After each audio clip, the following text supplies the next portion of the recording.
হাসিনার স্বৈরাচারী প্রবণতাকে উস্কে দিয়েছিল ভারত। জানাবো জাপা থেকে জিএম কাদের মাইনাস এবং সর্বশেষ জানাবো বিএনপির প্রতি অতিরিক্ত উদ্বিগ্ন ছিল হাসিনা। এতক্ষণ শুনছিলেন সংবাদ শিরোনাম, এবার বিস্তারিত। হাসিনার স্বৈরাচারী প্রবণতাকে উস্কে দিয়েছিল ভারত। পররাষ্ট্রনীতির ওপর দাঁড়িয়ে বাংলাদেশের সঙ্গে দিল্লি এ যাবৎকাল তাদের সম্পর্ক তৈরির চেষ্টা করেছিল, তা হাসিনার স্বৈরাচারী প্রবণতাকে উস্কে দিয়েছে। বাংলাদেশের নতুন প্রজন্মের যে গণতান্ত্রিক দাবি ছিল এবং তারা যে আশা আকাঙ্ক্ষার প্রতি প্রবল ইচ্ছা পোষণ করছিল তা বুঝতে ব্যর্থ হয়েছে ভারতের পররাষ্ট্রনীতি। বাংলাদেশের অবস্থান এবং কৌশলগত গুরুত্বের কারণে ভারতের একাধিক উদ্বেগ ও নিরাপত্তার বাধ্যবাধকতা ছিল, যার সুযোগে শেখ হাসিনা হয়ে ওঠেন ভারতের ঘনিষ্ঠ মিত্র। দিল্লির সঙ্গে তার ঐতিহাসিক এবং ব্যক্তিগত সম্পর্কের কারণে দেশটির প্রতি সহানুভূতি প্রকাশ করা তাদের পক্ষে সহজ ছিল। হাসিনা এবং তার দল আওয়ামী লীগের প্রতি ভারতের সমর্থনের কারণ হচ্ছে দিল্লির কৌশলগত এবং অর্থনৈতিক স্বার্থ রক্ষায় কাজ করেছে সদ্য ক্ষমতাচ্যুত হওয়া হাসিনার সরকার। জানুয়ারির নির্বাচনে হাসিনা এবং তার দলের প্রতি ভারতের প্রকাশ্য পক্ষপাতিত্ব স্পষ্টভাবে বাংলাদেশের জনগণের কাছে ধরা পড়ে। ভারতের আধিপত্যের বিরোধী দলগুলোকে নানাভাবে বুঝিয়েও আওয়ামী সরকার তাদের নির্বাচনে অংশগ্রহণ নিশ্চিত করতে পারেনি। বাংলাদেশের বৃহত্তর নাগরিক সমাজের ইচ্ছার বিরুদ্ধে নির্বাচন বাস্তবায়নে আওয়ামী লীগের প্রচেষ্টাকে সমর্থন করেছে ভারত, যার ফল খুব একটা ভালো হয়নি। নির্বাচনে ভোটারদের উপস্থিতি ছিল না বললেই চলে। এছাড়া নির্বাচনে ব্যাপক অনিয়ম এবং কারচুপির খবর পাওয়া গেছে। যুক্তরাষ্ট্রের মতো পশ্চিমা দেশগুলো নির্বাচনের বৈধতা নিয়ে উদ্বেগ প্রকাশ করলেও ভারত ওই নির্বাচনের ফলাফলের বৈধতা দিয়ে হাসিনার পক্ষে সহায়ক ভূমিকা পালন করেছিল। এভাবে হাসিনার অন্যায় এবং জোরপূর্বক ক্ষমতায় পিষ্ট হওয়াকে সমর্থন করার কারণে বাংলাদেশের জনগণের মধ্যে ভারত বিরোধিতা প্রবল আকার ধারণ করেছে।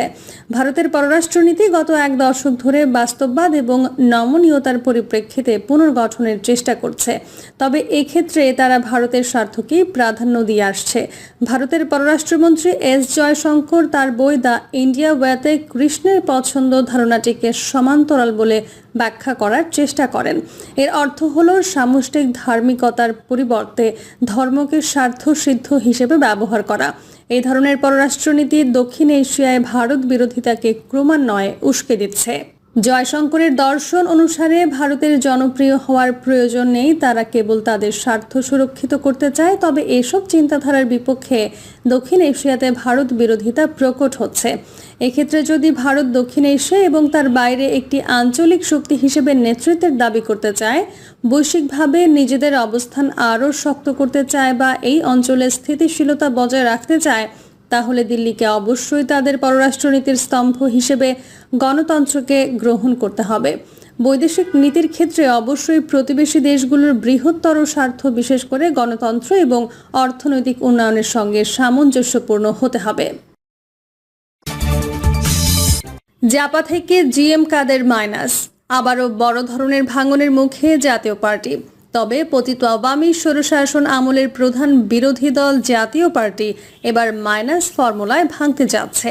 পার্টির চেয়ারম্যান মোহাম্মদ গোলাম জিএম কাদেরকে সরিয়ে নতুন জাতীয় পার্টি গঠনের লক্ষ্যে সিনিয়র নেতারা 10ম জাতীয় কাউন্সিল করছেন আগামী 28 জুন।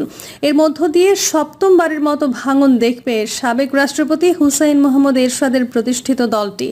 জিএম কাদেরকে বাদ দিয়ে যারা নতুন জাতীয় পার্টি করার উদ্যোগ নিয়েছে তারা এতদিন কাদেরকেই ছায়া দিয়ে রেখেছিলেন, তাহলে এখন তাকে মাইনাস করা কেন? জানা গেছে অন্তর্বর্তীকালীন সরকার এবং বিএনপির বিরুদ্ধে বিষোদগার ও পতিত আওয়ামী লীগের সাথে যোগাযোগের অভিযোগের পাশাপাশি দলে জিএম কাদেরের একনায়কত্ব অহমিকায় ফুঁসে উঠেছেন সিনিয়র নেতার, বিশেষ করে জাপার senior co chairman barrister Anisul Islam Mahmud. দলটির 17 বছর মহাসচিবের দায়িত্ব পালন করা বর্তমান co chairman ABM Ruhul Amin Hawlader প্রকাশ্যে জিএম কাদেরের বিরুদ্ধে অবস্থান নিয়েছেন। জিএম কাদেরের অনেক ঘনিষ্ঠ নেতা সহ পার্টির সাবেক কো চেয়ারম্যান কাজী ফিরোজ রশিদ, সৈয়দ আবু হোসেন বাবলা, শাহিদুর রহমান টেপা, শফিকুল ইসলাম সেন্টু সহ সিংহভাগ শীর্ষ নেতা জিএম কাদেরকে মাইনাসের উদ্যোগে একমত হয়েছেন। জিএম কাদেরকে বাদ দিয়ে নতুন করে পার্টি গঠনে তৃণমূলের সাথে যোগাযোগ রাখছেন তারা। অবশ্য 28 জুন দলটির জাতীয় কাউন্সিল ঘোষণা দিয়েছিলেন জিএম কাদেরই।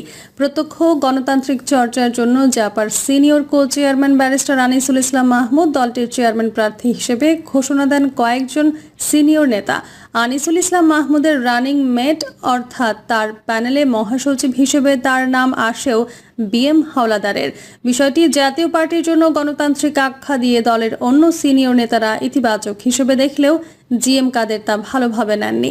তিনি পরে কাউন্সিল নিয়ে গড়িমসি করতে থাকেন বলে অভিযোগ অনেক নেতার। কিন্তু দলের সিনিয়র নেতারা 28 জুন কাউন্সিলের সিদ্ধান্তে অটুট থাকেন।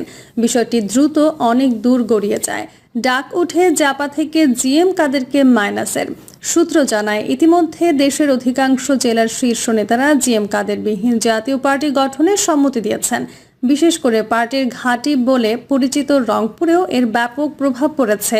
এই জেলার অনেক সিনিয়র নেতাকর্মী নিয়মিত যোগাযোগ রক্ষা করছেন আনিস হাওলাদারের সাথে। জিএম কাদের মাইনাসের উদ্যোগ প্রসঙ্গে জানতে চাইলে জাপার মহাসচিব মুজিবুল হক চুন্নু এ ব্যাপারে কোনো মন্তব্য করতে রাজি হননি। তিনি বলেন, জিএম কাদের মুখে গণতন্ত্রের কথা বলেন, অথচ দলের গঠনতন্ত্রে ধারা সৃষ্টি করে তিনি যে কোনো সময় যে কাউকে বহিষ্কার বা পদোন্নতি দিতে পারেন, এমনটা কাম্য হতে পারে না। এজন্য তাকে কোনো জবাবদিহিও করতে হয় না। আমি এই ধারার বিপক্ষে সবসময়ই বলে আসছি, আজকেও চেয়ারম্যানকে বলেছি। জিএম কাদেরের ঘনিষ্ঠজন বলে পরিচিত জাপার প্রেসিডিয়াম সদস্য মোস্তফা আল মাহমুদ ও জাপার চেয়ারম্যানের একনায়কত্বের সমালোচনা করেন। ঢাকা টাইমসকে তিনি বলেন, জিএম কাদের নিজেই দলের ভেতর একটি বিতর্কিত ধারা সৃষ্টি করেছেন, যখন তখন বহিষ্কার করছেন। সর্বোচ্চ নীতি নির্ধারণী ফোরাম প্রেসিডিয়াম সভার বক্তব্য নিয়ে নানা জায়গায় কথা বলেন, যা নৈতিকতা বিরোধী। দলটি গণতন্ত্রমুখী হোক, প্রেসিডিয়াম সভায় যে সিদ্ধান্ত হবে সেটি বাস্তবায়ন করতে হবে। কোনোভাবেই একক সিদ্ধান্ত নেওয়া যাবে না, এমনটাই চান মোস্তফা আল মাহমুদ। জাতীয় পার্টির জন্মলগ্ন থেকে প্রতিষ্ঠাতা চেয়ারম্যান হুসেন মোহাম্মদ এরশাদের সঙ্গে ছিলেন এবিএম রুহুল আমিন হাওলাদার। জাপায় জিএম কাদের মাইনাস প্রসঙ্গে দলের এই কো চেয়ারম্যান বলেন, তাকে আমরা অনুরোধ করেছিলাম সবাইকে নিয়ে দলটাকে ঐক্যবদ্ধ করতে। সিনিয়র নেতার সাথে আলোচনা করে তিনি বক্তব্য বা সিদ্ধান্ত নিলে দল সমৃদ্ধ হতো। কিন্তু জিএম কাদের আমাদের কথা তো শুনলেনই না, উল্টো বললেন দল সবার মতামতে চলবে না, আমার একক সিদ্ধান্তেই দল চলবে। দলের সব পর্যায়ে নেতাকর্মীদের বক্তব্য মূল্যায়িত হতে হবে জানিয়ে জাপার senior co chairman barrister Anisul Islam Mahmud Dhaka টাইমসকে বলেন, আমি যৌথ নেতৃত্বে বিশ্বাস করি। দলকে জনগণের দ্বারপ্রান্তে নিয়ে যাওয়ার জন্য ঐক্যবদ্ধ প্রচেষ্টার কোনো বিকল্প নেই। সব পর্যায়ে নেতাকর্মীদের বক্তব্য মূল্যায়িত হতে হবে। অবশ্য কেন্দ্রীয় অনেক নেতার এমন অবস্থানে জিএম কাদের একেবারে একলা হয়ে গেছেন তেমন না। তাকে মাইনাস করার উদ্যোক্তারা পতিত আওয়ামী লীগের দালাল বলে মন্তব্য করেন জাপার আরেক কো চেয়ারম্যান এবং রংপুর সিটি কর্পোরেশনের সাবেক মেয়র মোস্তাফিজুর রহমান মোস্তফা। দল ভেঙে গেলেও জিএম কাদের যে অংশে থাকবে সেটি আসল জাতীয় পার্টি বলে দাবি করে মোস্তাফিজুর রহমান মোস্তফা।